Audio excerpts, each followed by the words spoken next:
Si estás en un bosque oscuro de noche, no sabes dónde estás y nunca has estado ahí, es recomendable contratar a un guía, el viejo loco y ciego del lugar, que puede abrirse camino por el bosque porque puede hacer algo que tú no puedes. Pero cuando amanece y llega la luz, sería tonto si siguieras guiándote por este hombre, este viejo loco y ciego que estaba haciendo lo mejor que podía en el primer intento.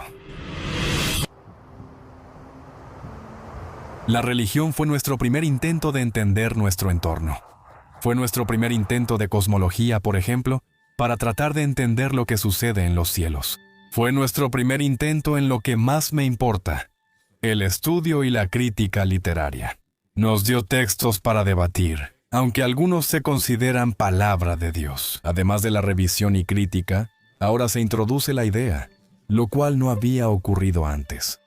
Es nuestro primer intento de atención médica. Si vas con el chamán o el curandero y haces las propiciaciones correctas, los sacrificios adecuados, y realmente crees en ello, sí tienes una mejor probabilidad de recuperación. Todos saben que es un hecho médico. La moral es parte de la salud, y fue nuestro primer y fallido intento de solidaridad, ya que se basó en la tribu. Pero aún así, enseñó que había virtudes en mantenerse unidos, y fue nuestro primer intento. Yo diría también, esta no es una lista exhaustiva sobre el cuidado psiquiátrico, sobre cómo lidiar con la terrible soledad de la condición humana, sobre lo que sucede cuando el espíritu individual mira hacia afuera, temblando ante el enorme vacío del cosmos, y contempla su propia extinción y enfrenta el terrible miedo a la muerte. Este fue el primer intento de aplicar algún bálsamo a esa terrible pregunta. Pero, como dice Carlos Darwin sobre nuestro evidente parentesco con los mamíferos inferiores y formas de vida más simples, llevamos, como él lo expresa en El origen de las especies, llevamos siempre la marca imborrable de nuestro humilde origen. Lo repetiré, la marca imborrable de nuestro humilde origen. La religión hace lo mismo. Demuestra que es el primer, más primitivo, tosco y engañado intento de darle sentido. Es el peor intento, pero en parte porque fue el primero. Así que el mérito se puede dividir de esa manera. Lo peor fue ofrecernos certeza diciendo que estas verdades inalterables nos fueron entregadas desde lo alto. Solo tenemos que aprender la voluntad de Dios y cómo obedecerla para liberarnos de estos dilemas. Ese probablemente sea el peor consejo de todos.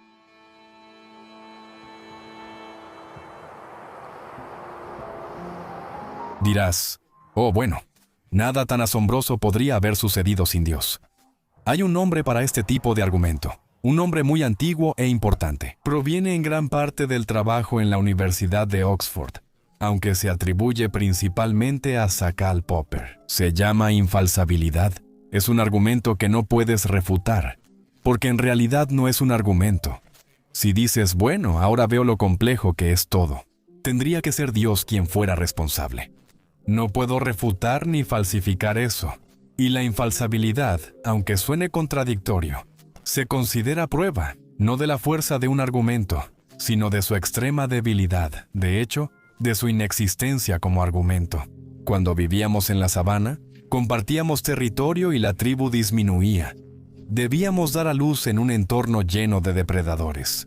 Probablemente, si tuviéramos 8 o 9 hijos, algunos de ellos enfermizos, con la cabeza caída y diarrea, no podríamos levantarlos, cargarlos y huir lo suficientemente rápido. Es un hecho porque es desagradable, y como dice Darwin, lo acompaña y traiciona, como todo lo que hay en nosotros. La humilde marca de nuestro origen original no significa que no sea así. Así que, el comienzo de la sabiduría, diría yo, es el reconocimiento de lo que la ciencia ha podido enseñarnos. Y tampoco negarlo, como lo hace el rabino en un tono de voz, ni afirmar que eso demuestra lo inteligente que es Dios con otro tono. Decídete, no puedes tener ambas opciones, y además te equivocas 2 veces. Y la mayor obligación que tienes es mantener la mente abierta y darte cuenta de eso. En nuestro estado actual, la sociedad humana está cada vez más abrumada por lo poco que sabemos, y lo poco que sabemos sobre cada vez más cosas. O, si lo prefieres, cuánto más sabemos, pero cuánto menos sabemos al darnos cuenta de cuánto más hay por conocer. En estas circunstancias, que creo que son innegables, la única postura intelectual respetable es la de duda, escepticismo, reserva y libertad. Y recalcaría la investigación libre y sin restricciones, porque en eso reside, como siempre ha residido, nuestra única esperanza. Debes tener cuidado con quienes afirman que estos temas ya están decididos, especialmente si dicen que fue por revelación, que existen mandamientos y preceptos transmitidos que, en cierto sentido, nos preceden, y que las respuestas ya están disponibles, si tan solo pudiéramos verlas. Así, la obligación de debatir temas éticos, morales, históricos y otros se disuelve. Me parece que esa es una postura, es lo que yo llamo la postura de la fe, que ahora debe ser descartada primero. Una consecuencia de su carácter artificial y una razón, no diré razón. Una forma de demostrar, más allá de toda duda, que es hecho por el hombre es su proliferación. Tenemos, creo, dos opciones aquí: o el hombre creó a Dios o Dios creó al hombre. Si es la primera, no hay mucho que explicar. Si Dios creó al hombre, es difícil entender tantas religiones y sus constantes guerras entre sí. Supón que el hombre inventó la religión y a Dios. No hay nada que explicar ni misterio alguno. Por supuesto, hay innumerables cultos en proliferación, sectas, discrepancias confesionales, iglesias en guerra, grupos cismáticos.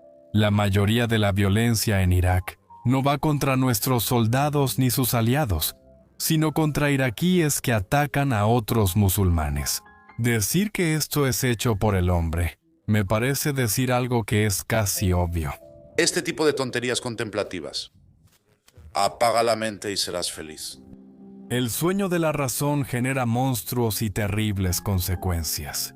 Trato de afilar mi práctica de la razón, la duda, el escepticismo, el sopesar los argumentos contra la evidencia y la evidencia contra los intereses. En otras palabras, tiendo más a dudar de algo si su verdad es algo que me beneficiaría. El ateísmo tiene la ventaja moral de no ser algo que deseemos que sea cierto, que seremos aniquilados cuando muramos, que no hay nada que esperar de los cielos, que los cielos están vacíos. No necesariamente nos encanta esa idea, pero estamos dispuestos a afrontarla, ya que la evidencia de lo contrario parece ser trivial o inexistente. No nos entregamos a pensamientos ilusorios, y no afirmamos como verdad aquello que se nos ha pedido demostrar. No defiendo que la evolución o el Big Bang sean ciertos. No es mi propaganda, solo lo acepto. La evidencia es abrumadora y ese es el caso. No lo discuto porque podría ser más agradable pensar que, en lugar de eso, había un Dios que velaba por mí. No puedo obligarme a creer en algo solo porque ahora podría ser conveniente hacerlo. ¿Qué tan difícil es entender esto?